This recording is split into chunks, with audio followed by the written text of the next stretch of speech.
Hello and welcome to the Dublin Arsenal preview show. I'm your host, Jonathan Giles. On this week's show, I'm joined by regular Gooner guest Eamonn Donnelly and by lifelong Liverpool fan Martin Quinn to preview a massive Premier League title clash against Arne Slot's side this Sunday, October 27 at 4:30 live on Sky Sports Premier League. And remember to check out our show on the Dublin Arsenal YouTube channel and listen to us also on Spotify. So sit back and enjoy the show.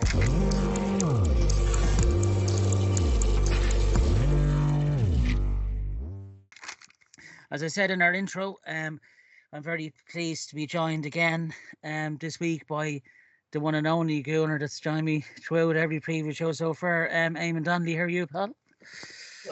Evening, Jonathan. I was just watching the documentary about roofers there. Grandfather was a roofer, so Grandad, if you're up there, how are you doing? Doing all right? Thanks very much, Eamonn Roofer Donnelly. We called you again this week. In roofer,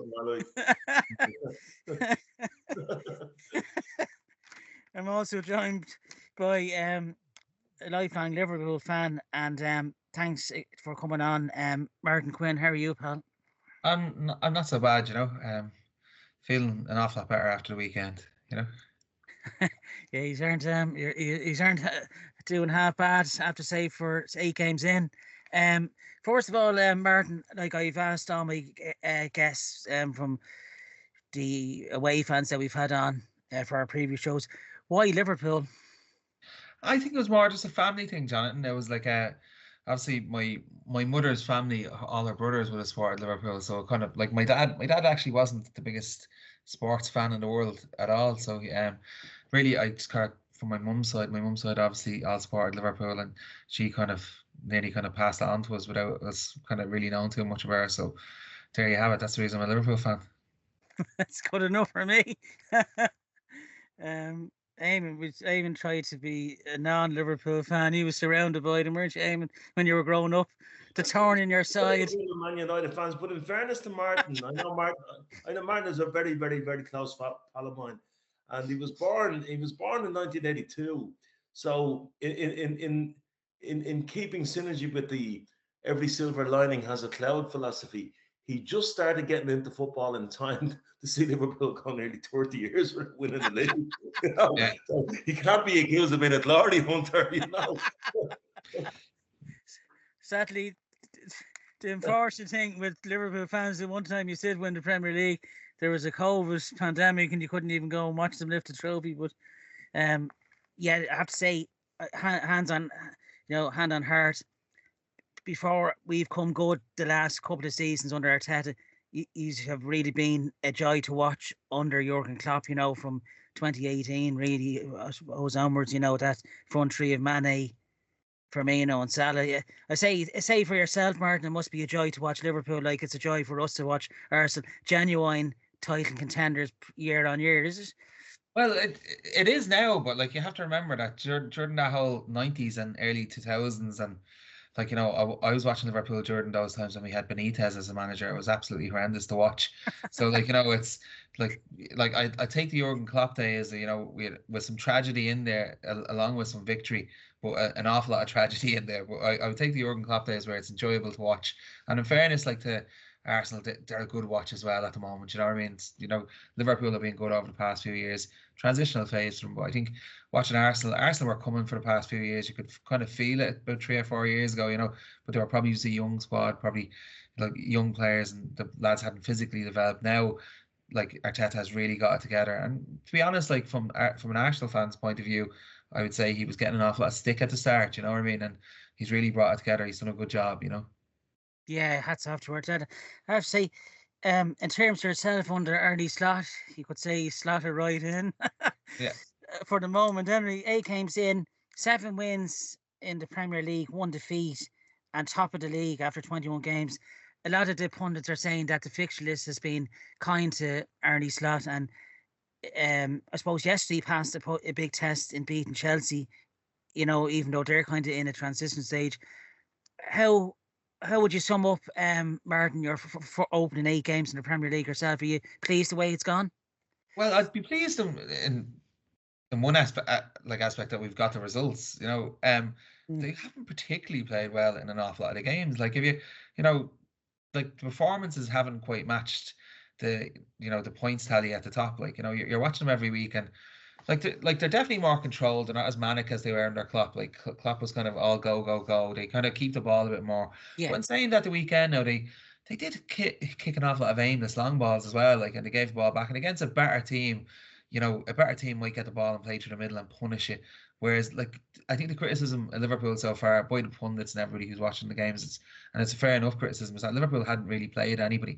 And I like not getting a dig in at Man United, but Man United haven't been that great at all, over the past couple of years. Chelsea, a very young side, so still very hard to judge Liverpool because they haven't played any of the other big two teams in the league, which of course at the moment are Arsenal and City, and you'll only really test your mettle when you play one of those two teams. Yeah, it's been a good start, and it's I suppose it's refreshing to see our own Caoimhín Kelleher getting a run in the side as well, with Alisson injured. It was quite enough transfer window for you, Martin. Really, only Federico Chiesa came in.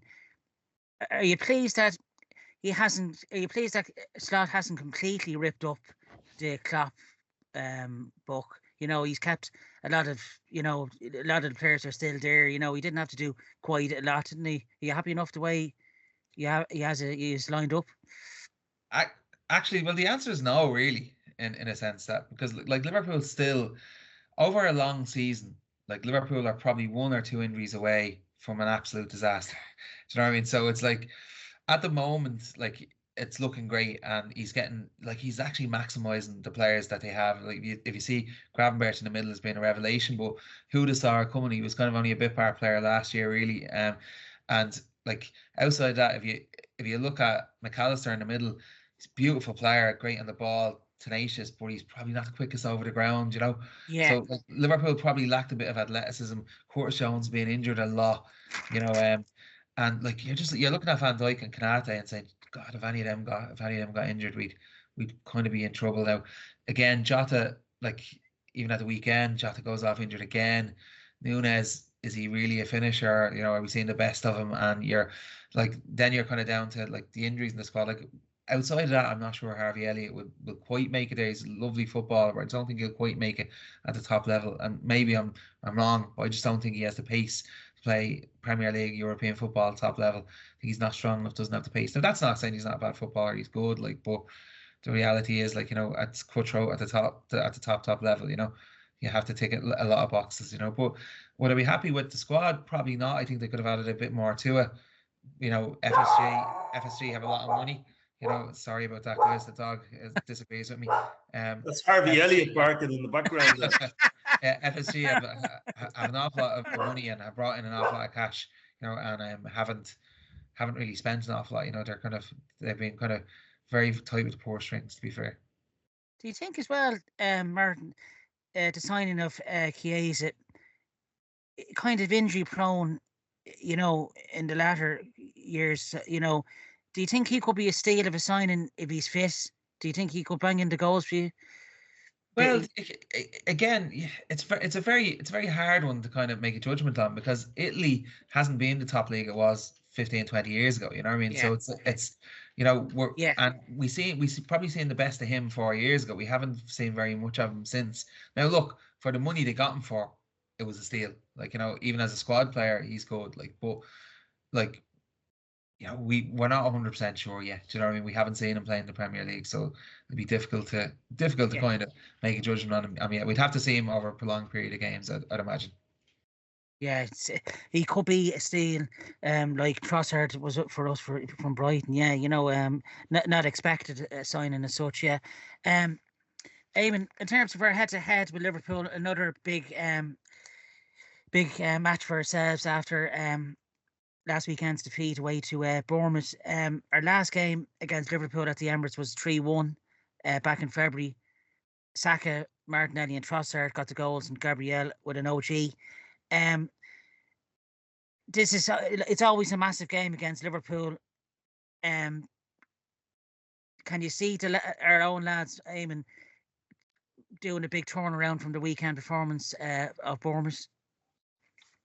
Well, if you look at last season, Jonathan, we played them a couple of days before Christmas in Anfield Yeah, yeah, in a game that I remember Klopp going up to Arteta at the end, going, "Wow, wow, wow!" It was just a brilliant game, you was know. yeah for the It draw was a, was yeah it was a Christmas gift to any viewer, you know. yeah And yeah. then we played them in the FA Cup, in the at the Emirates, in the first week in January, and we since we played them in Anfield, we'd slipped up at home to West Ham. We'd lost away at Fulham.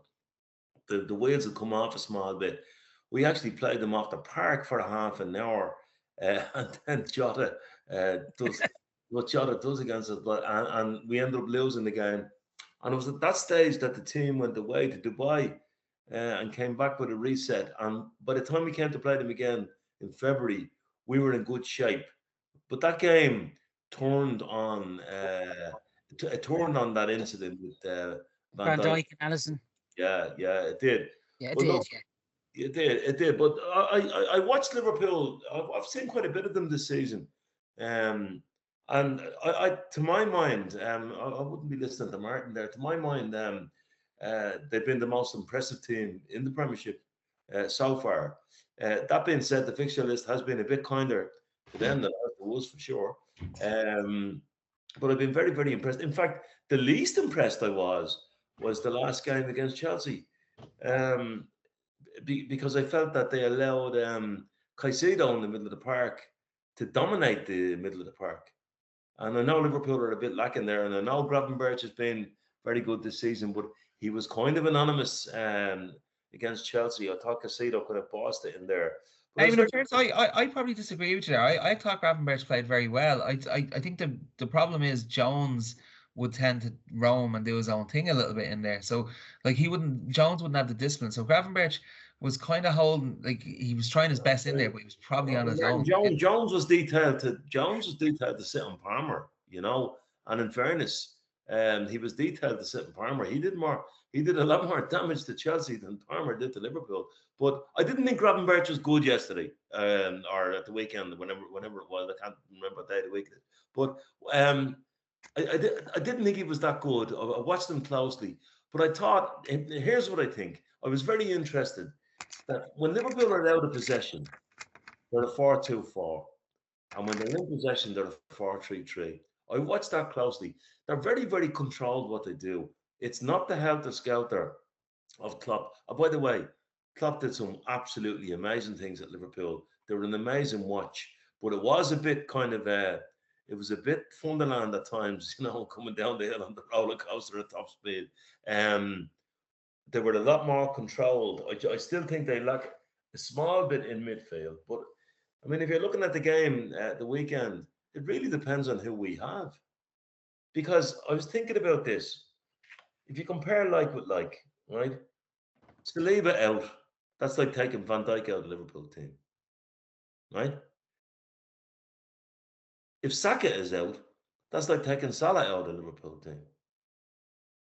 And if Odegaard is out, which he most likely will be, I can't think of a Liverpool player who's like Odegaard, you know? So I just think that it depends. I thought I thought our midfield three of Rice, Mourinho, and Partey, they're all good players facing the play, right? They're very, very good players facing the play. We need somebody who's good um, with his back to the opposition goal. And Saka is that player. Odegaard is that player. And I would say we've one other player in the squad that can do that, but he's only a 17-year-old kid, you know. So it's a question of do you risk that? So really, it's a hard game to call, lads, because of I don't know who we'll have. I think Timber is close to coming back. Odegaard is getting closer to coming back. Saka touch and go. If we got the team selection right, I think I think we could hurt Liverpool, and I think we'd be hurting from what happened last weekend. But it's a hard game to call. Liverpool have impressed me no end. Um, they've impressed me. They've been the most impressive team so far. I just wasn't that impressed against Chelsea. I thought Martin's right. They did play quite a bit of long ball, and Chelsea had a lot of possession, but I'm telling you about Chelsea. They're a firecracker. They are they're a decent team with decent players who are well coached, and they give a very good account of themselves in Anfield. But Liverpool have tremendous firepower as well. Don't forget, like the only thing I'll say is if Jota is out, which he will right? be, I'd imagine. Yeah. Well, he's one of these players, Martin. Right? He's like Harry Kane, obviously. He's like Robbie Fowler. He's like Wayne Rooney. He's like Didier Drogba. He just can't stop scoring against the Arsenal. He Yeah. never fails. Yeah. Firmino was another one, you know.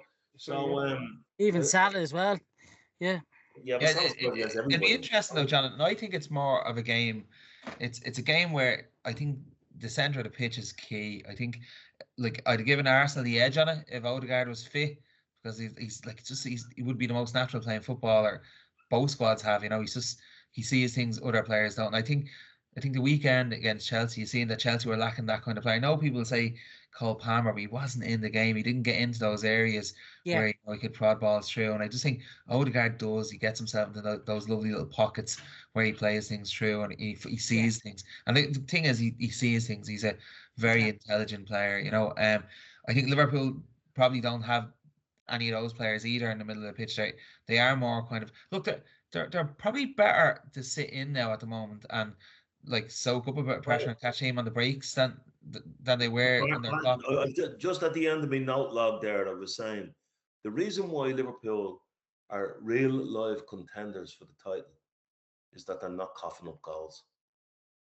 They have a house. They've steadied that. You know, they've only conceded 3 goals. You know, That's impressive. That is is very, very impressive. Yeah. You know. Yeah.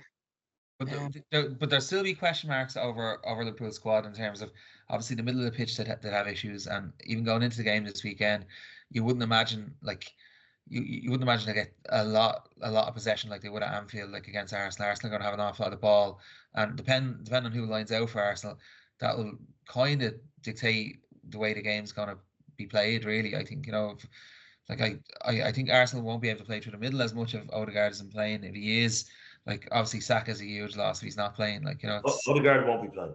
Yeah. So but like, you know, you can get out of Liverpool. Like Robertson kind of is starting out to look his age. You know, he's starting to kind of he's not bombing on as much, and he's watching where he is, and he's looking at who the right winger is, and if he's quick, he's kind of starting 5 or 6 yards further back, and he's not the player he was 3 years ago, where he was 3-4 years ago. He's just going and pressing the ball and hitting everything that moved and going forward. He's not doing that, and unfortunately for Liverpool, their backup cover is Simicast, and he's all over the place. God bless him. Yeah, he's not the quality full back of a Liverpool standard, you could say. Yeah.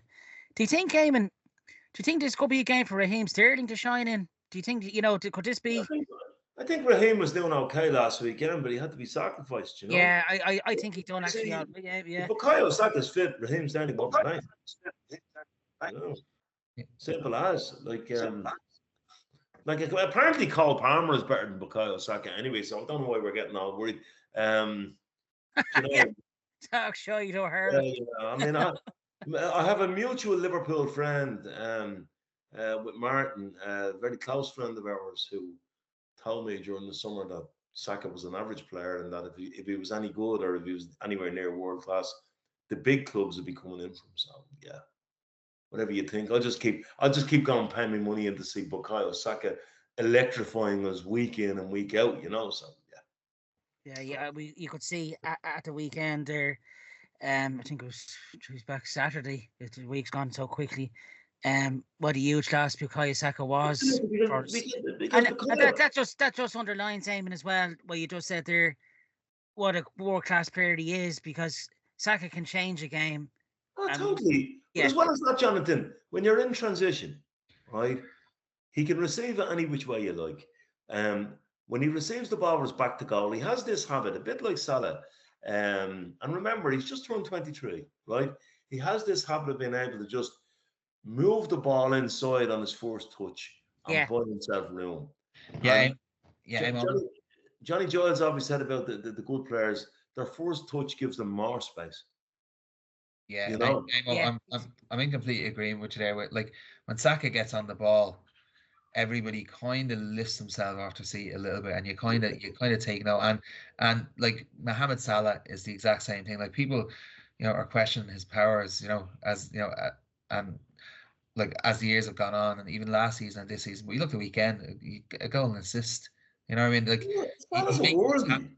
Yeah, no, he makes things happen, and Saka's that player for Arsenal. He makes things happen when he gets on the ball. If he turns inside, whether it's a shot that gets blocked down, it'll go to somebody and it'll go through. But he makes everybody defend. He keeps everybody on their toes. He gets people. He worries defenders. So I mean, he's a quality player, isn't he? Let's be honest. I'll tell you what Salah has added to his game. It's a bit like I've often said to Martin. Martin lives in the other side of the country nowadays, but we occasionally play 5 and 6 and 7 aside together and stuff. And I'm always saying to him, I wish I had, when I had all that pace all those years ago, I wish I had the brain then that I do now, right? And it seems to me that Salah has kind of, okay, he might have lost a half a yard, but the perception in his passes has improved. Yeah, no, he's definitely more. You see, if you're not just relying on that electric pace, which young players do, you have to rely on a bit of nous, and he's got it in spades as well. And I think Saka has developed into a really really good player, and I think like from a Liverpool point of view, we'll be glad not to see him the weekend. But like from a football point of view, you want to see him on the pitch, don't you? You want to see the best players playing against each other, really. It's funny. It's funny you should say that, Martin. About Saka. The way I said it was, the stadium actually goes quiet when he receives the ball. You're waiting for something to happen. Exactly. Yeah. Yeah. He's become that influential at such a young age. It's quite incredible. It's like Salah for yourselves, Martin. When he gets the ball, he's gonna conjure up some piece of magic. Out of nowhere. What lads who watch the Premier League and week in week out, right? The 90% of people who don't go over and watch games, they don't feel what you feel when you're in the stadium watching those players. So when people say Saka's not as good as you have to be there to see it, and feel it. You'll feel the reaction when the crowd, like you feel there'll be a buzz about the place when he gets on the ball. And sure, I was lucky enough over the past few years to watch Liverpool in that manner. When the players got on, when you had your Manes and you had your Firminos, Salah, you've Coutinho for a time. It was great. It was like fantastic watch. Like when those players pick up the ball, you're waiting for something to happen. Arsenal have those players now, don't they? The players have developed into those players. They're a joy to watch for you lads. But again, looking forward to a terrific contest the weekend. Again, it always is. It always is. It's always a very honest game, I think. Yeah, no, they tend to be. It tends to be one of the most entertaining fixtures, Amos, isn't it? It's like there's always goals in it. Always goals in. Yeah, I put that alongside Arsenal Spurs. In terms of matches, it would have been Arsenal Man United, obviously in the Wenger years, but definitely Arsenal Liverpool. I think because both are up challenging for the league now more and more, it's even more exciting, isn't it?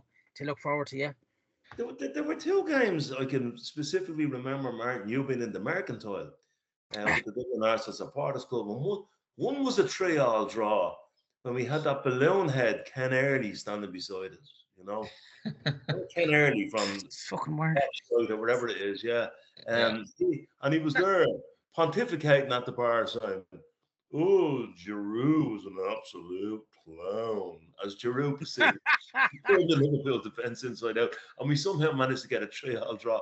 But there was another game, Martin.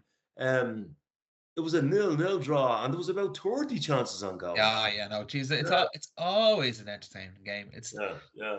They're two sides who seem to bring out the best in each other. Like I go back, Amo. I was in the Emirates many moons ago, due for I think. Was it the opening game of the season or the second game of the season? 4-3 game, the 4-3 game. Oh my God! It's actually myself, actually, and the only way to describe that fixture for anybody who again doesn't go to games, it's like it was football from both teams. It was like watching a computer game. It was unbelievable to watch from both teams. The speed it went around that, it was 100 miles an hour for the whole thing. It was unbelievable. I remember that day, Mane was electric that day for you. It was absolutely electric. This is who was. I remember him for Southampton, but Unfortunately, he upped Walcott it. was battery. Yeah. I was actually at. I know the nil all you're on about, Eamon. Actually, I was at this.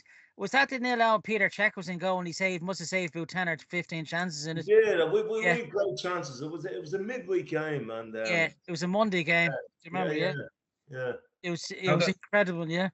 Yeah, no, God, like my memory of the 4-3 game was who got injured, Amo? One of the Arsenal players got injured, and Liverpool, they just dragged, like Mane, Firmino, and Coutinho all dragged to one side, and they done their damage in that kind of 10-15 minute spell. Yeah. It's all right. Yeah, we had to bring Callum Chambers on, as I recall. Yeah. It was like it was just like, and it was like we spotted it, Amo. I think we kind of said it to each other that somebody got injured there, and we were going, geez, he's got injured there, and like they haven't taken him off, and Liverpool just pulled everybody onto one side, and there was that 15-minute carnage, and then it was like, and like in fairness, like I think Liverpool were like 3 or 4-1 up at the time, and Arsenal came back, where Liverpool were hanging on at the end. So great game of football, unbelievable stuff to watch. That's right. Yeah, it was Klopp's first season. That's how long ago that was. Yeah, and it really did. It lit the candle really for the games between ourselves and Liverpool. Yeah, under Klopp. Yeah, it's definitely going to be an end-to-end game, and I definitely guarantee goals. You can nearly tell it won't be a 0-0. Both teams be going at each other. Yeah, it's Slot has a nice way of playing as well. He done very well with Feyenoord, wasn't it? When in the Dutch league, and he's doing okay. I say, are the Liverpool fans, Martin, from what you're hearing, are they happy enough with the appointment of Arnie Slot? Well, initially the answer would have been no, really, because Liverpool have tend to be tight with the purse strings, really, and so when you were getting Slot in, it was like they're going to get a manager in it on the cheap, really, to look after the squad they already have because they don't want to spend the money. But in fairness to him, he's got them playing. Like, look, he wasn't taking over a bunch of players who weren't talented either. He'd taken over a good squad. So he's got them playing kind of. They're definitely more structured.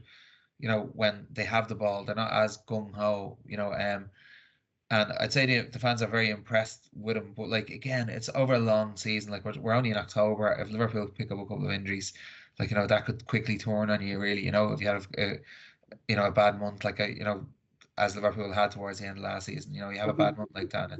But before we finish, Martin, I think some of that disappointment with the Arnie Slot thing was because a lot of Liverpool fans really wanted Alonso, Yeah. Because of being an ex-player and there's an attachment there, and all of his achievements with Leverkusen and that, and then everybody wanted him and it didn't happen and blah blah. But we pulled the coach out of the lower echelons ourselves at one stage in 1996. Yeah. Didn't work out too badly, It wasn't Bruce Rioch anyway, was it? Well, it wasn't Bruce Rioch. Definitely one game that rings in the memory for Arsenal fans against Liverpool. Eamon does the commentary quite brilliantly on it. 2-1 at Anfield. Take it away, Eamon. 2-0. 2-0. Yeah. And there goes Dixon. That's an interesting looking ball to Smith. And Smith, there goes Thomas charging through the middle. Midfield is Thomas. It's up for grabs now. Thomas. Yeah. Now. And then Thomas ended up joining Liverpool. What interesting that time, Jonathan, was obviously what didn't Bruce Rioch sign Dennis Bergkamp, wasn't he? He did, yeah. He signed Dennis Bergkamp and John Hertz. And actually, Dennis Bergkamp and John Hertz was David Platt and Bergkamp were the two signings. Yeah. I think Rioch will always be. That Bergkamp wasn't bad, was he? I would have preferred Platt over him. Yeah, right. Is this the happy hour or something? Right. What a player! But yeah, it's some great memories of your prediction, Martin, for this weekend. Look, I'd take a draw. You'd love to win it, but you're playing against one of the, your biggest rivals. If you're talking about, if you have aspirations of winning the league, if you're going away to City or Arsenal, for Liverpool, they kind of have to be picking up trying to pick up a point. Like, if you get 3, amazing, great. But like, if you don't lose going, to either of those 2 grounds, you're giving yourself a good chance going forward as long as you can do the business with everybody else in the league, So it's, but like, your direct rivals, you don't want to be losing to anyway, So like, but again, it will all depend on who Arsenal line out with too. Like, that'll make it either a really, really tough afternoon for Liverpool or, a very kind of even afternoon, so it depends really, Very quickly, Eamon, your prediction for Sunday? I think again it depends on who we have playing. I think if Saka plays, we have a great chance of winning the game. Yeah. What I'm really banking on, though, if he doesn't, is that Liverpool go out to Leipzig during the week. Yeah. That I'll be looking there for some of the sauerkraut to be a little bit on the vinegary side with a bit of fizz in it. Mightn't sit too well for a few days. Look. Yeah. I think we can win 2-1 if we have a good team out, Yeah. It's going to be a cracking game. I'm sure there'll be goals aplenty, hopefully, and hopefully the result goes in our favour, of course, but no doubt. 2 teams. I wish you wouldn't ask me to predict an Arsenal win. Jonathan, it's going to be a 4-0 all after this amazing. Keller's going to have the game. Here we are. We're absolute Jonas, but 0-0, and we were lucky to get 0. Yeah. I'm sure there'll be plenty of talking points, put it that way, during the match for Carragher to talk about, and hopefully Paul Merson probably be beside him. Just like to thank Liverpool fan Martin Quinn for coming on tonight. Martin, thanks very much for taking our time out to join us. Hope to have you back for the return game in May, if possible. Yeah. I'll make myself available for selection, Jonathan. Thanks very much, Martin. I know you have a busy schedule. You're top of our list, Henry. And thanks to Eamon Donnelly, as always, pal, for coming on. Catch your show on the Dublin Arsenal YouTube channel and on Spotify. Until next week, enjoy the game Sunday and have a good weekend. Thanks, lads. Says.